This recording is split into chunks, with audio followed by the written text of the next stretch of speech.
Salut tout le monde, c'est Nicolas Girardot, nouvel épisode aujourd'hui sur le développement sur la blockchain, les tutoriels de développement sur la blockchain. Et comme vous voyez derrière moi, je viens de déménager à Paris pour le boulot. Et donc aujourd'hui, on va attaquer notre fameux épisode qui a du lourd, qui est prévu d'être très important, très intéressant.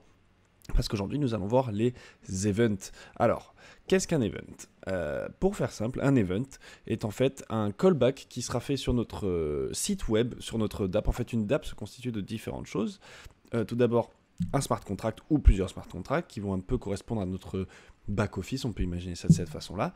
Et ensuite, un front-end, enfin pas back-office, pardon, un back-end. Et ensuite, un front-end qui va être notre site, qui va être hébergé normalement et qui lui utilisera Web3 ou un autre framework qu'on verra plus tard.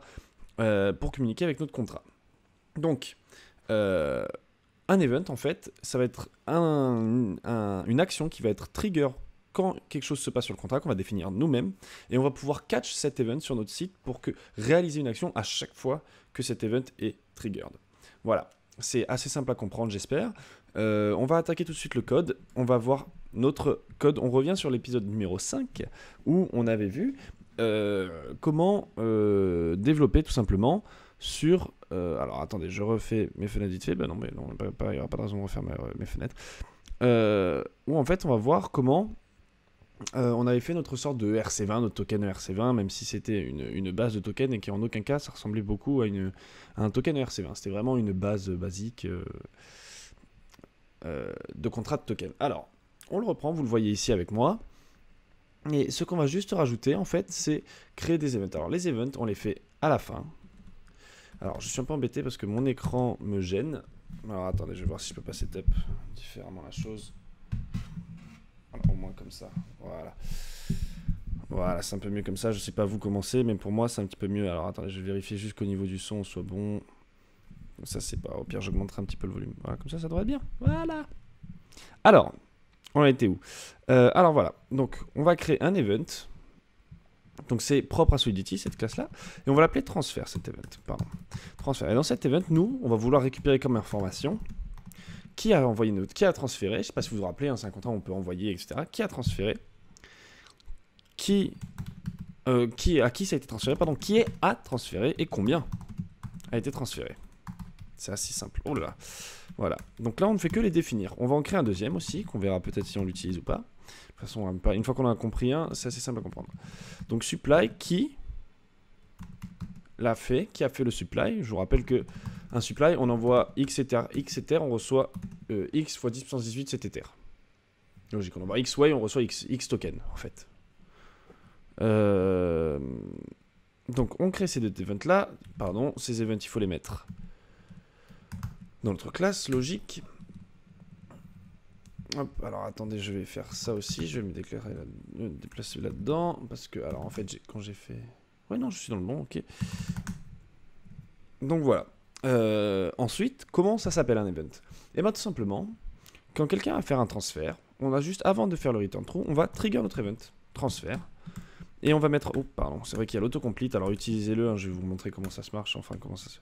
Je vous mettrai peut-être un lien vers le package Atom. Ouh là là là là, compliqué là. Voilà, alors transfert. Hop là, donc tout, bah, ça va être tout simplement tout. Value, ça va être message.sender. Logique, parce que c'est lui qui va envoyer ça. Et la value, bah, c'est la value, tout simplement. Hein. Voilà. Donc là, on est bon à ce niveau-là. On va aussi faire un autre qui s'appelle supply.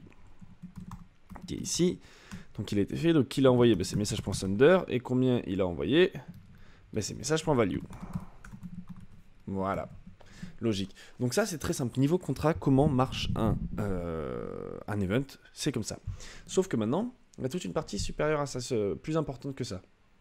Donc, comment ça fonctionne? Ce qu'on va faire, on va aller dans le terminal. Déjà, on va faire npm install ethers. Donc, qu'est-ce que Ethers? Ethers, c'est un autre framework qui est un autre framework JavaScript, oui, qui est un module JavaScript qui est similaire à Web3.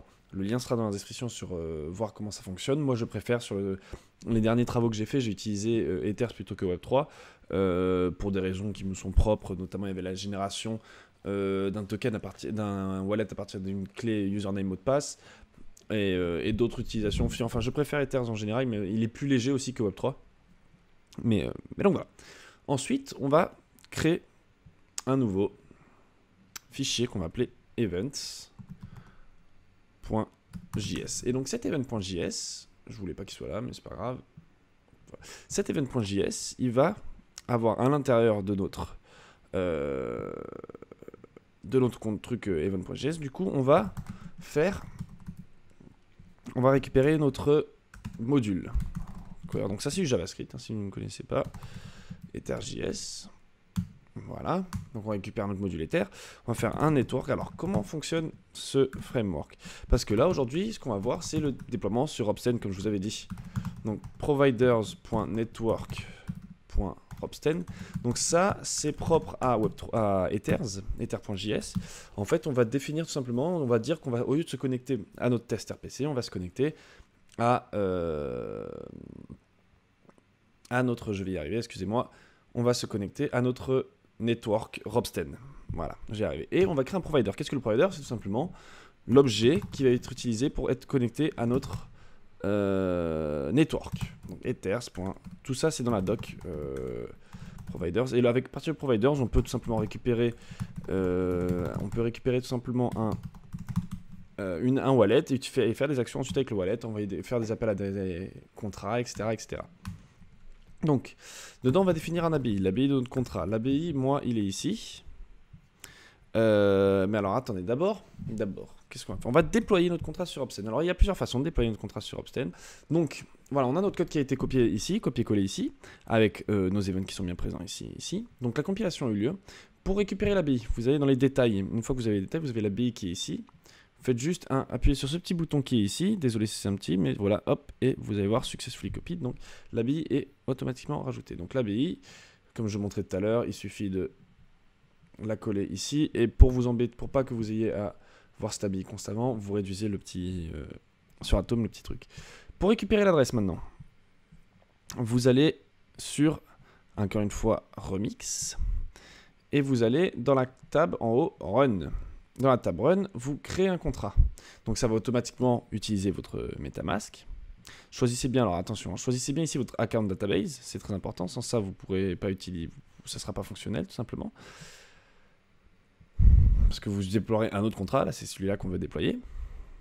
Donc on attend un petit peu, le temps que ça se fasse. Et donc voilà, la transaction a eu lieu et on se retrouve maintenant avec la truc qui s'affiche là. Donc moi ça met une petite minute à peu près pour faire la transaction. C'est le réseau Ropsten qui est un petit peu plus long que si c'était en test RPC, ce qui est totalement logique. Donc account database qui est là. Pour récupérer l'adresse, vous pouvez faire ça. Voilà, successfully copied. Hop, et vous la collez. Pardon, ça c'est le test Ethereum x7. Oui, parce que dans MetaMask, voilà, si vous voulez. Alors oui, pardon, excusez-moi, j'ai sauté cette période là. Excusez-moi, je l'ai déjà enregistré une première fois, mais il faut que je le refasse. Donc avec MetaMask, en fait, on utilise MetaMask pour déployer et on utilise bien. Alors faites attention de bien choisir le réseau Ropsten ici. Je ne sais pas si vous pouvez le voir, mais bon. Voilà, main Ethereum, Ropsten en l'occurrence, c'est le réseau de test, la blockchain de test Ethereum. Et ensuite, si vous voulez récupérer de l'Ethereum sur Ropsten, qui est gratuit et donc qui ne peut pas être vendu, ça sert à rien. Vous allez ici et vous pouvez faire, vous cliquez donc sur acheter dans MetaMask et vous pouvez récupérer un token en appuyant sur Request One Ether from Faucet. Donc on se retrouve avec notre code ici, il a été créé, donc on a notre adresse qui est ici, qui a été copiée successfully. On retourne sur notre code et on rentre l'adresse entre quotes, très important. Voilà. Une fois que c'est entre quotes, on va créer un nouveau contrat. Donc ça ressemble, vous allez voir, hein, ça ressemble beaucoup à Web3, sauf que c'est un petit peu différent.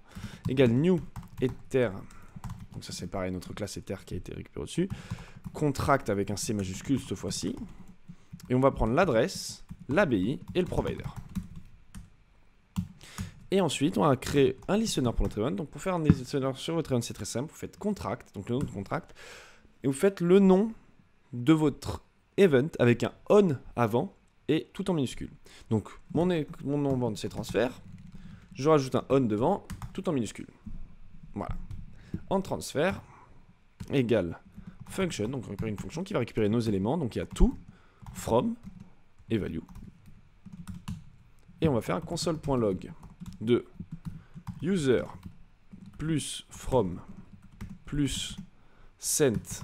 Il a envoyé value de tokens, qui est logique, pardon, plus tokens to. Oula, j'oublie le plus. To. Voilà. Ce qui est logique. Donc console.log user sent Donc ça fait user 11 send token to totalement logique. On va pas faire le supply, je vous montre juste comment ça fonctionne une fois, c'est le plus important. Alors maintenant, pour tester tout ça, donc notre contrat est bien déployé sur Ropsten, vous retournez dans votre console et vous allez faire un npm install-g de forever. Forever, c'est quelque chose qui va exécuter vos scripts Node en boucle. Et donc après, il vous suffit une fois que c'est installé de faire forever votre script, donc c'est event.js. On va voir si ça compile, ça fonctionne. Enfin, ça compile pas, ça fonctionne tout simplement. Et maintenant, on va tester notre programme. Alors, vous avez deux choix. Soit vous appelez la fonction de transfert ici. Vous appelez, pardon, reject. Voilà, reject, c'est pas important. Soit vous avez la fonction de transfert. La fonction de transfert, on va désactiver ça. Hein. Donc, soit vous passez par là et vous rentrez directement les choses ici. Moi, personnellement, j'aime pas trop passer par ici. On va utiliser MyCrypto. MyCrypto, c'est un clone de MyEtherWallet. Voilà, alors vous pouvez chercher sur internet MyCrypto MyEtherWallet. C'est un fork qui a été fait parce que les deux personnes qui travaillaient dessus, en fait, avaient deux horizons, voyaient deux choses différentes pour l'horizon. Donc, ils ont décidé de voir ça plus tard. Donc, on va récupérer l'adresse. Donc, ça, c'est toute mon ancienne adresse. On va récupérer l'adresse là-dessus, encore une fois. Donc vous allez en fait dans le contrat, on va relancer, on va le relancer, ça va être plus rapide.